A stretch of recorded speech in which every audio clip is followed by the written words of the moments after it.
के सिवा और कोई रक्षक नहीं है, कोई बचाने वाला नहीं है। और वे कहने लगे, बिनु तुम कृपा को बची सके, तिहु काल तीनहु लोक में, प्रभु शरण तुम आरत जना, तू सहाय जन के शोक में। हे गुरुदेव, अब इस विदेश की धरा पर आपके सिवा कोई रक्षक नहीं है, कोई बचाने वाला नहीं है। ऐसा कहते हुए स्वामी जी जोर जोर से रोने लगे और आर्त पुकार करने लगे। इसी बीच एक घटना घटती है। एक सज्जन धोती कुर्ता पहने हुए लंबे मेरे पास आते हैं और हमसे कहते हैं कि आप मुक्तानंद जी हैं। मैंने कहा, जी आप कौन? वे कहते हैं कि आप चिंता मत करिए, आपके साथी स्वामी सत्यानंद जी महाराज बाहर खड़े हैं, आपके स्वामी जी बाहर खड़े हैं। मैंने कहा ठीक है। उन्होंने कहा कि आप यहीं बैठे, मैं अभी ऑफिसर को बुलाता हूँ। वे आपको छोड़ देंगे, ऑफिसर को बुलाते हैं और हमसे बिना कुछ पूछे ऑफिसर को सब कुछ समझाने लगे, बताने लगे। और ऑफिसर के समझ में जब आया तो ऑफिसर हमसे कहता है, सॉरी स्वामी जी, हमसे गलती हो गई, मैंने संदेह बस आपको पकड़ लिया था, ये लीजिए अपना पासपोर्ट और डॉलर, आप उधर से चले जाइए। मैंने कहा ठीक। वे ऑफिसर और सज्जन दोनों संग संग किसी शॉर्टकट रास्ते से हमसे पहले स्वामी जी के पास पहुंचते हैं और वे सज्जन कहते हैं कि आप स्वामी सत्यानंद जी महाराज हैं? उन्होंने कहा जी जी। स्वामी जी पूछते हैं कि आप कौन? अपना कोई परिचय नहीं देते हुए वे सज्जन कहते हैं कि आप चिंता मत करिए, आपके साथी स्वामी मुक्तानंद जी आ रहे हैं। स्वामी जी ने कहा ठीक है। इतने में ऑफिसर क्षमा मांगता है, सो सॉरी स्वामी जी, हमसे बहुत बड़ी गलती हो गई, मैंने संदेह बस आपको पकड़ लिया, आपके साथी को पकड़ लिया था, मैंने छोड़ दिया है, वे आए। जितनी देर के लिए स्वामी जी की दृष्टि ऑफिसर के तरफ गई, उतनी ही देर में वे सज्जन जो हमें छुड़ाने आए थे, बचाने आए थे, उतनी ही देर में वे सज्जन वहां से गायब हो गए, अदृश्य।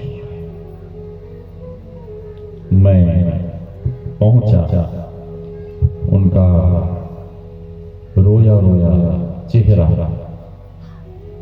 वे हमसे पूछने लगे कि आपके पास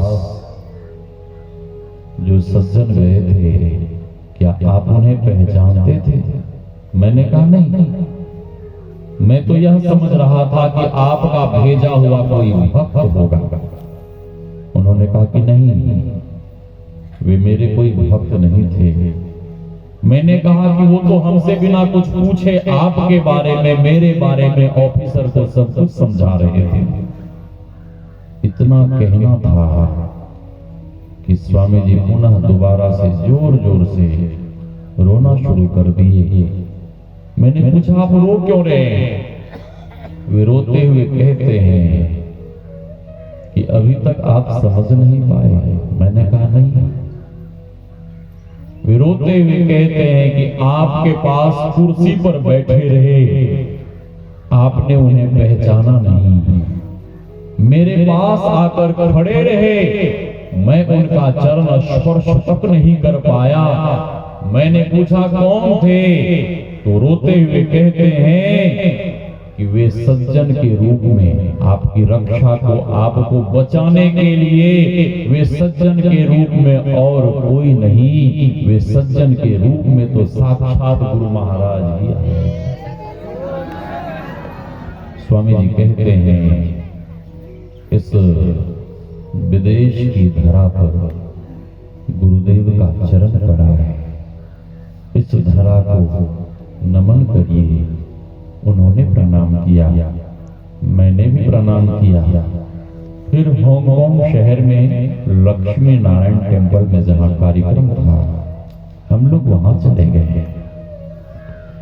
ये बच्ची आर्त पुकार करती हुई तो गंगा जी में डूब गई, लेकिन थोड़ी ही देर के बाद एक वृद्ध बाबा धोती कुर्ता पहने हुए, श्वेत बाल दाढ़ी, हाथ में लाठी, चरण में चरण पादुका, गंगा जी के किनारे टहल रहे थे। वहीं एक नवयुवक खड़ा था और वो वृद्ध बाबा कहते हैं कि ए बच्चा, क्या तुम तैरना जानते हो? उस नवयुवक ने कहा, हाँ बाबा, मैं तैरना जानता हूं, क्योंकि मैं भी प्रयागराज इलाहाबाद गंगा जी के किनारे का रहने वाला हूं। वो नवयुवक उससे पहले भी आया था और गुरु महाराज से मन्नत मांगी थी कि हे नहीं बाबा, मैं जॉब की तैयारी कर रहा हूं और आपकी कृपा से हमें यदि जॉब मिल गया तो पुनः आपके दर्शन करने आऊंगा। उस लड़के को जॉब मिला था, पुनः गुरुदेव के दर्शन करने आया था। वृद्ध बाबा कहते हैं कि ए बच्चा, यहां एक बच्ची डूब गई है, एक लड़की डूब गई है, क्या तुम उसे ऊपर कर पाओगे? वो नवयुवक कहता, हाँ बाबा। कपड़े कपड़े उतारा, छलांग लगाया, डुबकी लगाई, बच्ची नहीं मिली। नवयुवक कहता है कि बाबा, यहां कोई बच्ची नहीं डूबी है। वृद्ध बाबा कहते हैं कि ए बच्चा, लड़की यहीं डूबी है, देख ये मेरी लाठी। वो वृद्ध बाबा अपनी लाठी उठाते हैं और इशारा करते हैं। वृद्ध बाबा कहते हैं कि ए बच्चा, मैं जहां इशारा कर रहा हूं वहां जब तुम डुबकी लगाओगे तो बच्ची जरूर मिलेगी। वृद्ध बाबा लाठी से इशारा करते हैं। उस नवयुवक ने जैसे ही डुबकी लगाई तो बच्ची का शरीर तो रेत मिट्टी से ढक गया था, बाल जल में तैर रहा था। नवयुवक एक नंबर का तैराक था। बच्ची के बाल को पकड़कर खींचकर कांधे पे रखते हुए तैरते हुए ले जाकर गंगा जी के किनारे रख दिया। उधर हल्ला हुआ, बच्ची डूब गई, बच्ची डूब गई। सैकड़ों लोग दौड़ पड़े और जैसे ही गंगा जी के किनारे लोग पहुंचे तो लोगों ने देखा कि बच्ची तो किनारे में पड़ी हुई है। लोगों ने पूछा कि प्रोफेसर साहब, आप तो कह रहे थे कि मेरी बेटी डूब गई, आपकी बेटी तो किनारे में पड़ी हुई है। प्रोफेसर साहब रोते हुए कहते हैं कि भाई साहब, मैं गुरुदेव का सत्संग सुन रहा था,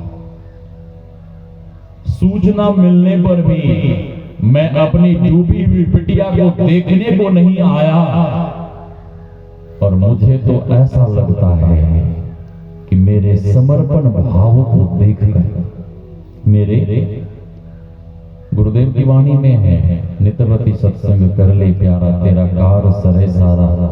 गुरुदेव कहते हैं, if you people doing satsang regularly then all your work will be accomplished. सारे कार्य संपन्न हो जाएंगे। वे रोते हुए कहते हैं कि सूचना मिलने पर भी मैं सत्संग में बैठा रहा और अपनी बिटिया को देखने नहीं गया। मुझे तो ऐसा लगता है कि मेरे समर्पण भाव को देखकर एक रूप से गुरुदेव सत्संग सुना रहे थे और दूसरे रूप से मेरी डूबी हुई बिटिया को निकालने के लिए गुरु महाराज गंगा जी पहुंच गए।